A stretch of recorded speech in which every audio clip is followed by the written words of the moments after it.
밥을 먹지 않고 살 수 없던 것처럼 영적인 존재는 하나님을 가까이 하고 하나님의 말씀을 먹어야 되고 하나님 앞에 예배드려야 됩니다. 그래야 내 영혼이 오그라들지 아니하고 늘 성령 충만하여 소생케 되는 겁니다. 코로나19로 어려운 시대를 살아내고 있지만은 그럴수록 나는 영적인 존재이기 때문에 예배 생활에 힘쓸 때 그때 승리케 되는 겁니다. 여러분, 지난 2월부터 시작된 이 코로나 사태로 인하여 너무 힘들고 어려웠는데, 그래서 우리가 예배 생활에 힘쓰지 못하다 보면 우리가 영적인 존재인데 하나님을 만나지 못하고 하나님께 예배드리지 못하니까 점점 우리의 영혼이 오그라들게 되고 결국은 주저앉아 버리게 되는 겁니다. 그래서 힘들고 어려울수록 우리는 예배드리기에 힘쓰고 하나님을 만나기에 힘쓰고 하나님의 말씀을 가까이 하기에 힘써야 합니다. 이런 은혜가 우리 가운데 있게 되기를 기도합니다. 여러분, 오늘 읽은 본문 말씀은 초막절이 끝날 무렵에 일어난 사건입니다.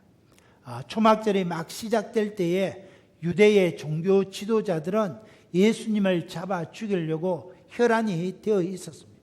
그래서 초막절 명절 행사가 시작될 때 예수님은 먼저 올라가시지 아니하시고 명절 중간쯤에 예루살렘에 입성하십니다. 그리고 명절 중반쯤에 예수님이 성전에 나타나셔서 말씀을 가르치셨습니다. 그러니까 예수님에 대해서 수군거리던 백성들이 놀랍니다. 예수님을 잡아 죽이려고 하던 종교 지도자들도 당황하게 됩니다. 백성들은 아니, 종교 지도자들이 나사렛 예수를 잡아 죽이려고 그렇게 찾았는데 왜 예수님이 이렇게 성전에서 하나님 말씀을 선포하고 있는가? 종교 지도자들도 예수님을 그리스도 메시아로 인정하는 것이 아닌가? 그렇게 수군거리기 시작했습니다.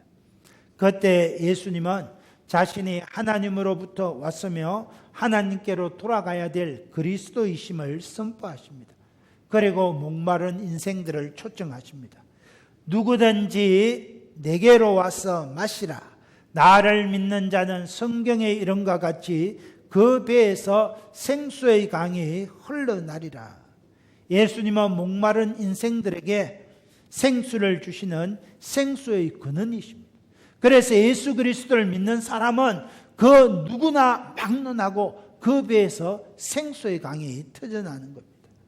그래서 오늘 본문 말씀은 우리 예수님이 어찌하여 생수의 근원이 되시는지, 또 예수님이 주시는 생수가 무엇인지 우리에게 가르쳐 줍니다. 하나씩 살펴봅니다. 첫째, 예수님은 하나님께로 오신 그리스도시기 때문에 생수의 근원이 된다는 겁니다. 25절 6절입니다. 예수님께서 성전에서 말씀을 전하시는 것을 보고 어떤 예루살렘들이 이렇게 말합니다. 야, 이는 종교 지도자들이 죽이고자 하는 그 사람 나사렛 예수가 아니냐? 지금 드러나게 말하되 그들이 아무 말도 아니하는도다. 당국자들은 이 사람을 참으로 그리스도인 줄 알았는가? 초막절 시작할 때부터 당국자들이 예수 그리스도를 체포하려고 수소문하려는 것을 사람들이 알고 있었습니다. 그런데 예수님이 공개적으로 성전에서 하나님 말씀을 선포하는데도 종교 지도자들이 잡으려고 하지 않는 것이 이해되지 않았습니다. 그래서 아니, 이 사람이 종교 지도자들이 잡으려고 하던 나사렛 예수 그리스도가 아니냐? 드러나게 말해서 하나님의 말씀을 선포하는데 왜 잡아 가두지 않느냐? 그런 걸 보니까 종교 지도자들도 나사렛 예수를 그리스도로 인정하는 모양이다. 그렇게 생각했습니다. 자, 그 이유가 어디 있습니까? 27절입니다. 그러나 우리는 이 사람이 어디서 왔는지 아느라. 종교 지도자들은 예수를 메시아로 그리스도로 인정하는 것지만 우리는 이 사람 예수가 어디서 왔는지 아노라. 그리스도께서 오실 때는 어디서 오시는지 아는 자가 없으리라 하는지라. 여러분, 당시 유대인들은 그리스도께서 오실 때는 아무도 모른다고 생각했습니다. 당시 랍비들은 전혀 예고 없이 닥쳐오는 세 가지가 있는데, 첫째는 그리스도시고, 둘째는 하나님의 은사고 셋째는 정갈이다 그랬습니다. 그래서 예고 없이 도적같이 그리스도가 오시고 하나님의 은사가 오고 정갈이 나타난다 그래 생각했습니다. 그런데 지금 자기들이 보니까 예수님은 그런 사람이 아니라는 겁니다. 예루살렘 사람들은 예수님의 고향이 어딘지, 예수님의 부모가 누군지, 예수님의 육신의 동생이 누구든지 다 알고 있다는 겁니다. 그들 가운데는 예수님이 자랐던 나사렛에서 온 사람들도 있습니다. 갈릴리에서 온 사람들도 있습니다. 그러므로 나사렛 예수, 갈릴리 사람 예수는 그리스도가 아니라는 겁니다. 아니 우리도 나사렛 예수가 그리스도가 아닌 줄 아는데 왜 종교 지도자 당국자들은 예수님이 공개적으로 하나님의 말씀을 선포하는데 잡아가두지 않느냐? 이상하다 그렇게 생각합니다. 그때 예수님께서 무엇을 가르치고 계셨습니까? 28절 9절입니다. 예수께서 성전에서 가르치시며 외쳐 이르시되 너희가 나를 알고 내가 어디서 온 것도 알거니와 내가 스스로 온 것이 아니니라. 나를 보내신 이는 참되시니 너희는 그를 알지 못하나 나는 아노니 이는 내가 그에게서 났고 그가 나를 보내셨음이라. 예수님이 수군거리는 사람들의 소리를 듣고 너희는 나를 알고 내가 어디서 온 것도 알고 있다 하셨습니다. 여러분, 지금 유대인들이 예수님을 아는 것은 예수라는 젊은 청년입니다. 그의 고향과 혈육들을 안다는 겁니다. 인간의 몸으로 오신 예수님에 대해서 안다는 겁니다. 예수님도 그것은 인정하셨습니다. 그러나 예루살렘 사람들이 알지 못하는 것이 있었습니다. 그것이 뭡니까? 예수님은 스스로 오신 것이 아니라 보내신 분이 있다는 겁니다. 예수님을 보내신 분이 있어서 예수님이 오셨는데 예수님이 보내신 분은 참되다는 겁니다. 참되다는 말은 거짓됨이 없고 진실하다는 겁니다. 유대인들이 거짓됨이 없고 진실하신 분은 하나님 한 분밖에 없다. 유대인들은 그렇게 생각했습니다. 그러니까 참되신 하나님이 예수님을 보내셨다는 겁니다. 참되신 하나님이 예수님을 보내셨기 때문에 예수님은 하나님을 알고 있습니다. 그러나 예루살렘 사람들은 하나님을 알지 못했습니다. 하나님을 알지 못하니 하나님이 보내신 예수님도 알지 못하고 있다는 겁니다. 사랑하는 성도 여러분, 우리가 주일 저녁 교리 공부를 하면서 살펴봤지만은 우리 예수님은 인성과 신성을 동시에 지니신 분이십니다. 인간 예수만 아는 것은 반만 아는 것입니다. 예수님의 신성, 본질을 알지 못하면 예수님을 안다고 하지만 실상은 알지 못하는 겁니다. 여러분, 요즘에 사람들은 예수님에 대해서 많이 알고 있습니다. 성경이 세계적인 베스트셀러니까 성경책을 한두 번 읽어보지 않은 사람은 없을 것입니다. 12월 크리스마스가 되면 캐롤송을 부르면서 예수님이 베들레헴 마구간에 탄생하신 것도 압니다. 예수님이 십자가에 못 박혀 죽으시고 다시 살아나신 것도 압니다.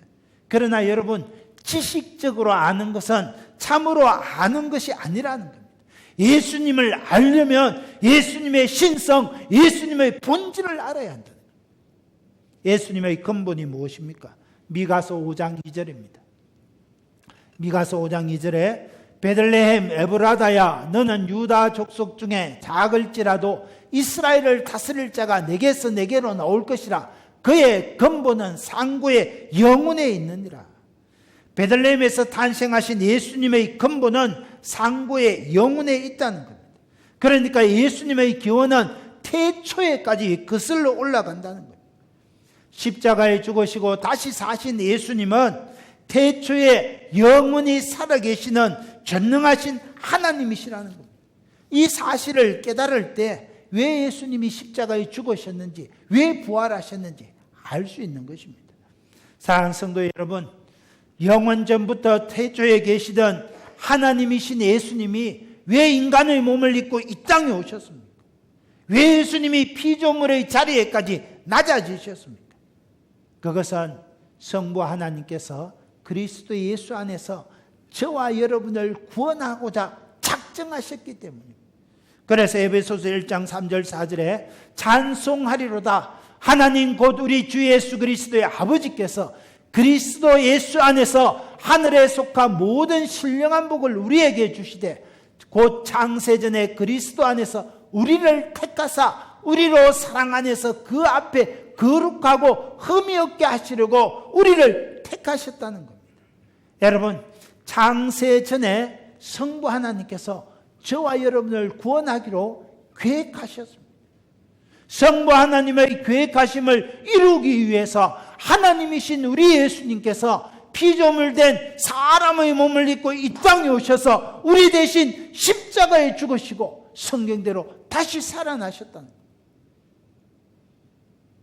성령 하나님께서 우리 가운데 임재하셔서 나를 위하여 십자가에 죽으신 그 예수님이 우리의 구원자시고 메시아시고 그리스도이심을 깨우쳐 주신다는 거예요.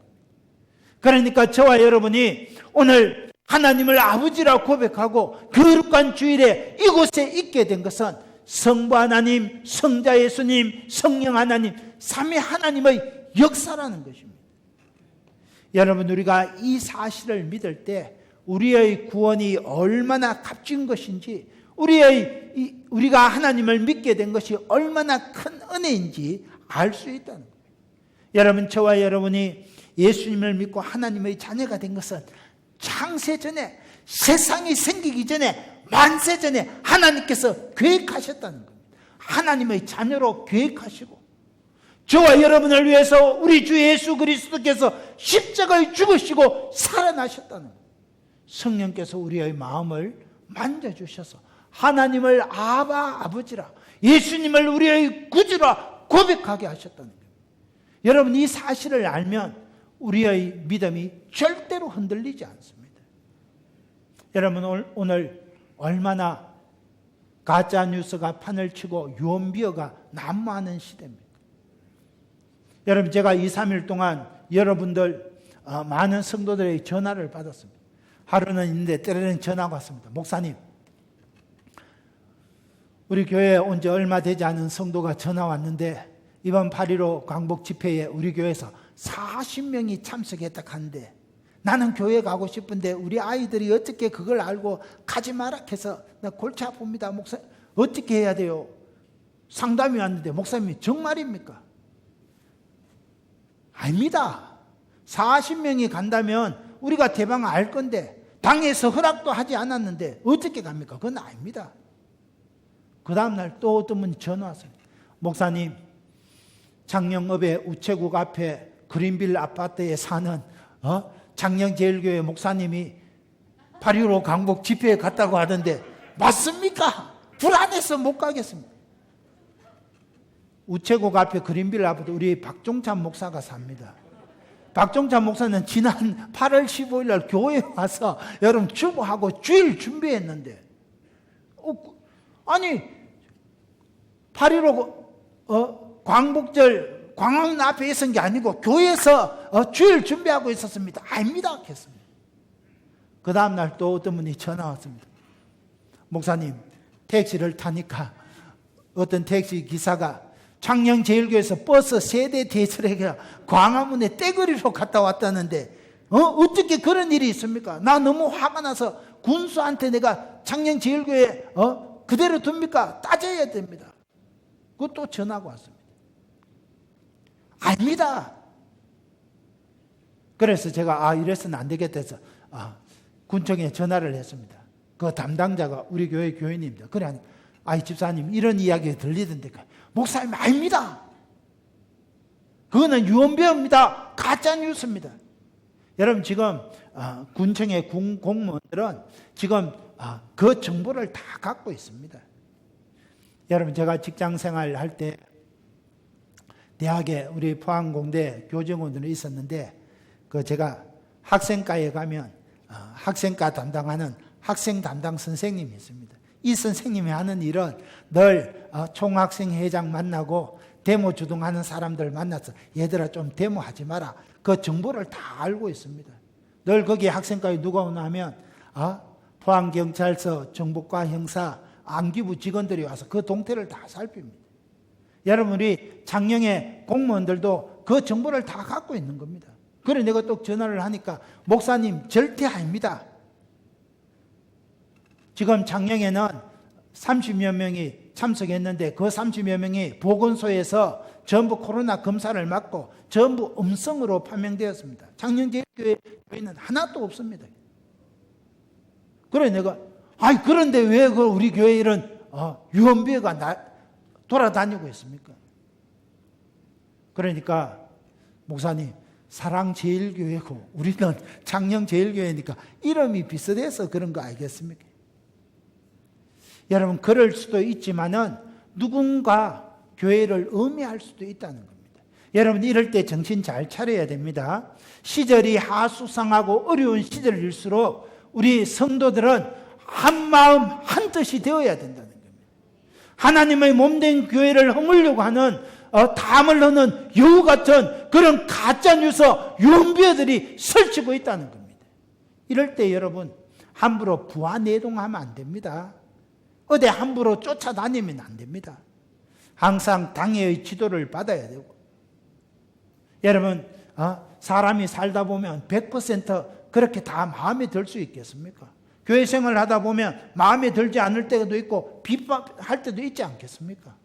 그러나 이런 비상시국일 때는 비판하는 것도 잠시 내려놔야 됩니다.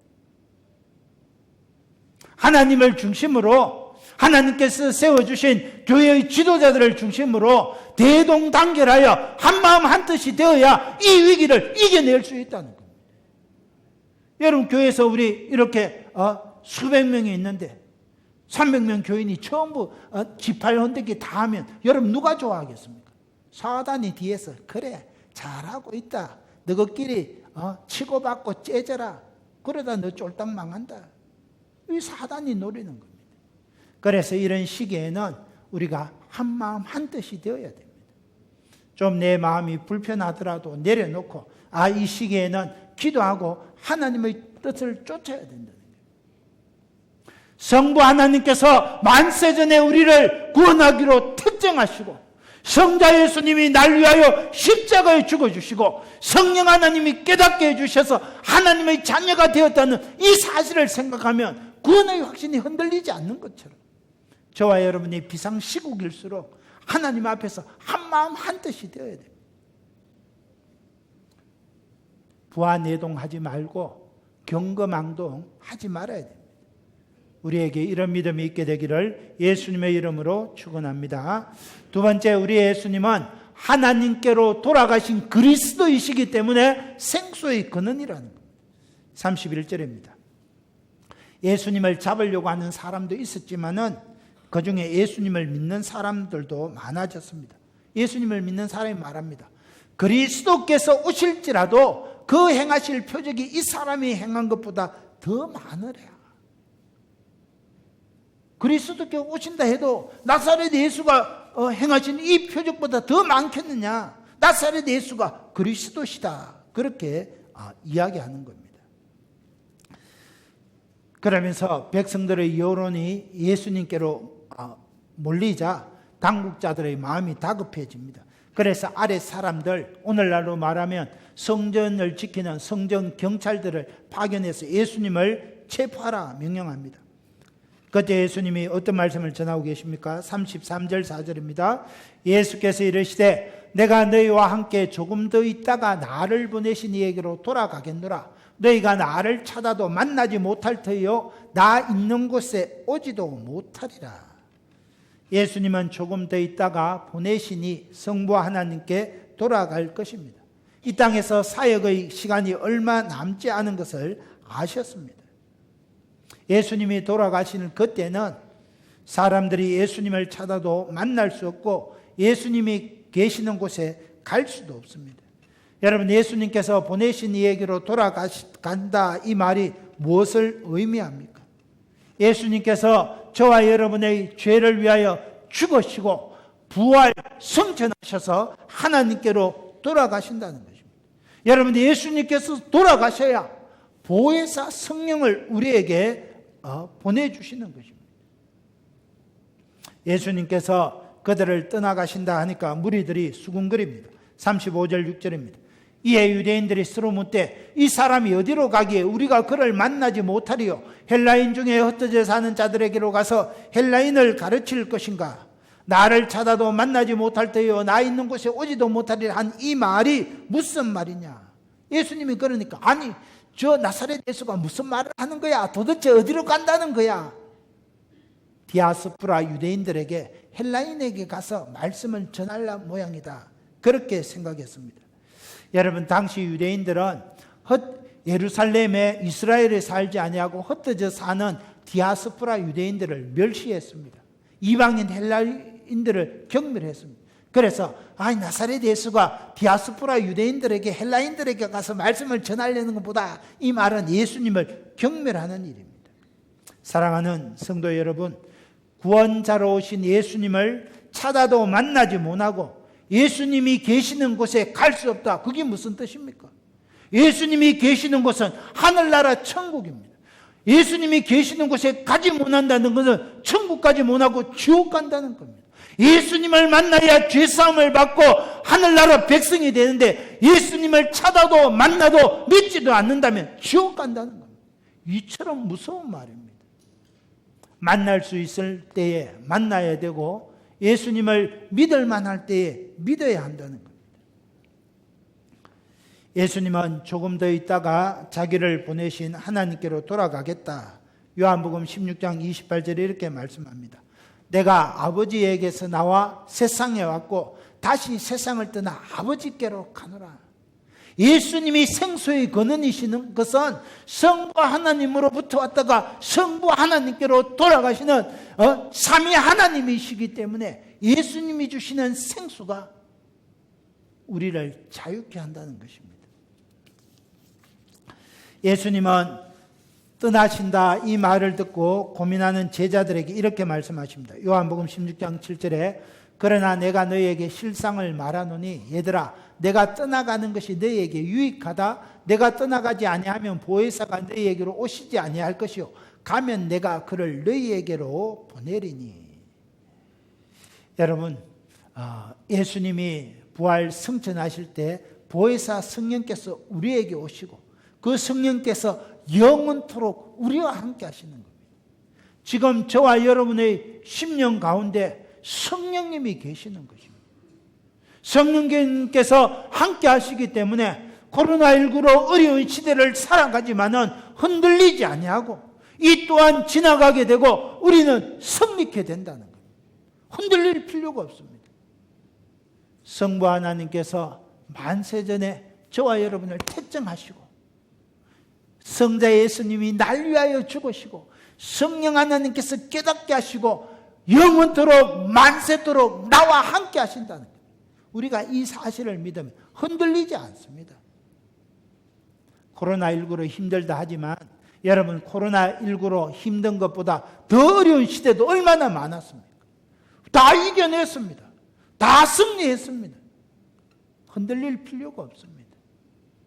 나는 성부, 성자, 성령 삼위 하나님의 계획과 또 실행하심과 인도하심 속에 살아가는 하나님의 백성이다. 이 믿음이 있으면 승리할 수 있습니다. 이 은혜가 있게 되기를 예수님의 이름으로 축원합니다. 끝으로 그러니까 하나님 아버지로부터 오셨다가 하나님께로 가시니까 그리스도 대신 예수님만이 생수의 근원이시라는 겁니다. 37절 상반절입니다. 명절 끝날 꼭 큰 날에 예수께서 서서 외쳐 이르시되. 여러분 일주일 동안 명절이 되는데 처음에 시작할 때는 시골벅적하고 신날 거 아닙니까? 그러나 명절 끝날이 가까우면 어떻게 됩니까? 이제 뜨거웠던 열기가 식어지고 허무함이 밀려오는 그때입니다. 그때 예수님이 무슨 말씀하십니까?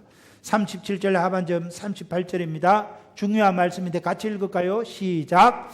누구든지 목마르거든 내게로 와서 마시라. 나를 믿는 자는 성경의 이름과 같이 그 배에서 생수의 강이 흘러나오리라.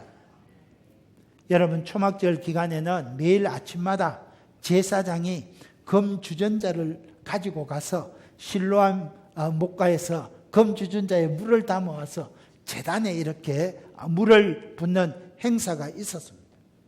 그때 제사장이 금주전자를 가지고 실로암 못에 물을 떠러가면서 나는 기쁨으로 우물물을 건지리라, 그렇게 노래하면서 물을 떠옵니다. 제사장이 물을 붓는 동안에 레위인 성가대가 반주에 맞추어 시편 찬양을 합니다.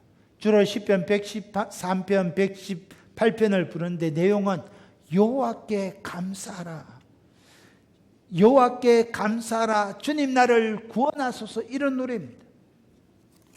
그래서 제사장은 금주전자에 물을 떠와서 붓고 레위 찬양대들은 그렇게 찬양합니다. 그리고 시편 찬양이 끝나면 모여있는 군중들이 소리 지르며 종려나무 가지를 흔들게 되는 겁니다. 이 초막절 행사는 광야에서 출애굽한 이스라엘 백성들이 물이 없어 죽게 되었을 때 하나님께서 반석에서 물을 명하여 낸 것을 기념하는 행사입니다. 여러분, 광야의 반석은 예수 그리스도를 상징합니다. 반석에서 나온 신령한 물은 성령을 가리킵니다. 예수님께서 이 초막절 행사에서 자신이 바로 생수의 근원이 되신 것을 선포하신 것입니다. 그래서 누구든지 목마르거든 내게로 와서 마시라. 내게 오는 자는 누구든지 그 배에서 생수의 강이 터져나리라. 예수님이 주시는 물을 마시는 사람은 목마르지 않습니다. 여러분, 우리가 에스겔서 48장에 보면 성전에서 솟아난 물이 사방으로 흘러갑니다. 황무지가 옥토로 변하고 죽은 바다가 살아납니다. 성전에서 솟아난 물이 흐르는 곳마다 강물이 살아나고 고기가 살아나고 열매가 맺히게 되는 겁니다. 이처럼 예수님을 믿는 사람은 그 배에서 생수의 강이 흘러나는 겁니다. 그 물이 예수님을 믿는 사람 주위에 흘러넘쳐서 다른 사람들도 살게 하는 겁니다. 여러분, 오늘 코로나19로 인하여 한국교회가 공공의적이 되고 말았습니다. 사람들이 얼마나 우리 기독교회에게 돌팔매질을 하고 손가락질 하는지 모릅니다. 여러분, 그러나 우리 기독교는 그런 종교가 아닙니다. 우리 기독교는 이 땅에 빛이고 소금입니다. 죄악 가운데 어둠 속에 헤매는 자들에게 구원의 빛 예수 그리스도를 전가하는 종교입니다. 썩어가는 세상을 썩지 아니하게 하는 소금 역할을 하는 그런 교회가 우리 교회고 성도라는 겁니다. 그러나 시절이 하수상하여 지금 어려움을 겪게 되었습니다. 그러나 여러분, 우리가 이때에도 흔들리지 말아야 됩니다. 이 또한 지나가게 되어 있습니다. 코로나가 힘들고 무섭다 하지만은 여러분, 전능하신 하나님, 창조자 하나님이 코로나야 잠잠하라 한마디 말씀하시면 언제 그랬는데 사라지고 말 것입니다. 오늘 이때 우리가 해야 할 것은 하나님, 왜 이 땅에 코로나가 창궐하는지 자신을 돌아보고 인생을 돌아보고 믿음을 되돌아봐야 한다는 겁니다. 하나님의 백성답게 살지 못하니까, 하나님의 자녀답게 거룩하게 살지 못하니까 하나님께서 회개케 하기 위하여 이런 재앙을 허락하신 것입니다. 이때에 자신을 돌아보며 하나님, 만세전에 택하여 주시고 우리 예수님이 보배로운 피를 흘려 나를 구원해 주셨는데 주님, 제가 이렇게 살아서 너무너무 죄송합니다. 회개하고 돌이켜야 한다는 겁니다. 그럴 때 우리의 심령 깊은 곳에서 생수의 강이 터져나는 겁니다. 여러분, 오늘 2020년을 살아가는 우리 인생들은 누구나 목마른 존재들입니다. 저 사람 아담은 영원히 살 수 있는 존재로 창조하셨지만 아담의 불순종으로 말미암아 그 복이 떠나가 버렸습니다. 에덴 동산에서 쫓겨나게 되고 흙에서 왔으니 흙으로 돌아갈지라 한 줌의 흙으로 돌아갈 비참한 지경에 처하게 되었습니다. 여러분, 오늘 인생들은 얼마나 육신의 정욕과 안목의 정욕과 이생의 자랑에 목매고 살아가는지 모릅니다. 여러분, 한마디로 오늘 우리 인생들은 탐욕의 종이 되어버렸습니다. 그래서 가질수록 더 가지고 싶은 겁니다. 집 한 채 있는 사람은 두 채 있는 사람은 세 채, 가질수록 더 갖고 싶은 겁니다. 권력에 대한 욕심이 얼마나 많은지 모릅니다. 명예에 대한 욕심, 아름다움에 대한 욕심, 썩어질 것들에 대한 욕심, 탐욕의 종이 되어버렸다는 겁니다. 육신의 정욕에 무너지는 인생들 얼마나 많습니까? 오죽하면 대한민국을 음란공화국이라 말하겠습니까? 이러한 때에 오늘 우리 기독교인들이 교회가 정신 차리고 하나님 앞에 거룩하게 빛처럼 소금처럼 살아내야 한다는 거예요. 그렇게 못 사니까 하나님이 코로나를 보내고 이놈들아 정신 좀 차리라 하시는 겁니다.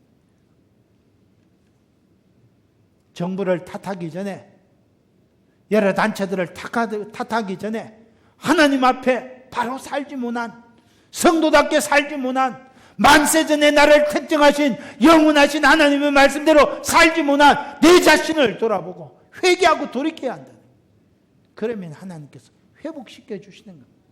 코로나가 언제 있었냐는 한순간에 사라져버리게 되는 거죠. 이런 목마름은 여러분 오직 예수 그리스도께로부터 나옵니다. 39절 상반절입니다. 예수님이 주시는 생수는 이는 그를 믿는 자들이 받을 성령을 가리켜 말씀하신 것이라. 생수의 강은 예수님이 믿는 자들에게 부어주실 보혜사 성령을 가리킵니다.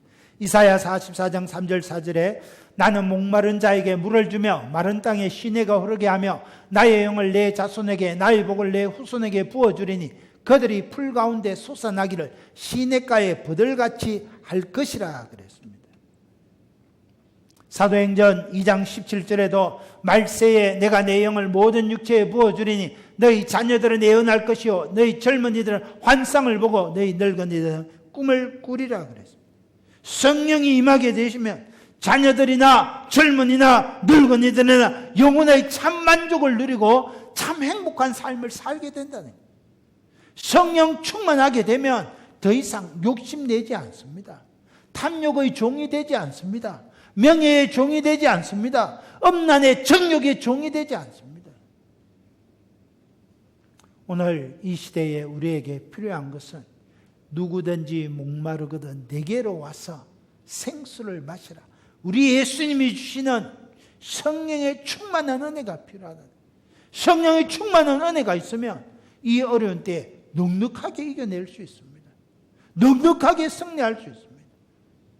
2020년을 살아가는 저와 여러분이 성령 충만하여 이 모든 것들을 넉넉하게 이겨내고 승리케 되는 믿음의 성도들이 되시기를 예수님의 이름으로 축원합니다. 이 말씀 생각하면서 우리 한번 주여 청하며 기도합니다. 주여! 우리 예수님은 성부와 하나님께로부터 오신 또 성부와 하나님께로 돌아가시는 하나님 아버지 생수의 근원 되심을 깨우쳐 주시니 감사합니다. 인생을 살아가면서 주님 정욕에 목마르고 명예에 목마르고 물질에 목말랐던 악한 우리의 본성들을 회개합니다. 어려운 시기에 한마음 한뜻이 되어 하나님만을 바라보며 믿음으로 살아야 되는데 마음이 나누어지고 서로를 비판하고 판단하며 정죄했던 것 회개합니다. 주님 돌이켜 하나님을 바라보게 하시고 믿음으로 살아내게 하여 주옵소서. 온 성도가 한마음 한뜻이 되어 믿음으로 살 때 주님 이 모든 일들로부터 넉넉하게 이겨내고 승리케 되어질 줄 믿습니다. 우리 창녕제일교회 가운데 이런 믿음을 주시고 모든 성도들 가운데 이런 믿음이 있게 하여 주옵소서. 예수님 이름으로 감사하며 기도드렸습니다. 우리 배태준 형제 봉헌송하며 헌금하도록 하겠습니다.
네. 오늘 우리 배태준 형제가 이렇게 아름다운 봉헌송을 올려드릴 수 있었던 것은 주일마다 예배에 현장이 있었기 때문에 그렇습니다. 그래서 예배 드릴 때 찬양할 수 있는 반주의 현장이 있으니까 하나님이 영광 받으시고 실력도 일치월장케 하는 겁니다. 여러분, 이처럼 교사는 현장이 있어야 됩니다. 그래서 여러분, 새 소식반을 하면 우리 배태준 형제가 이렇게 했던 것처럼 이 탁월한 전도자로 또 교사로 훈련받게 되는 겁니다. TC 1단계 훈련이 여러분을 탁월한 교사로 변화시킬 것입니다. 또 9월부터 시작되는 전도에도 전도의 현장이 있어야 우리가 복음을 전하게 되는 겁니다.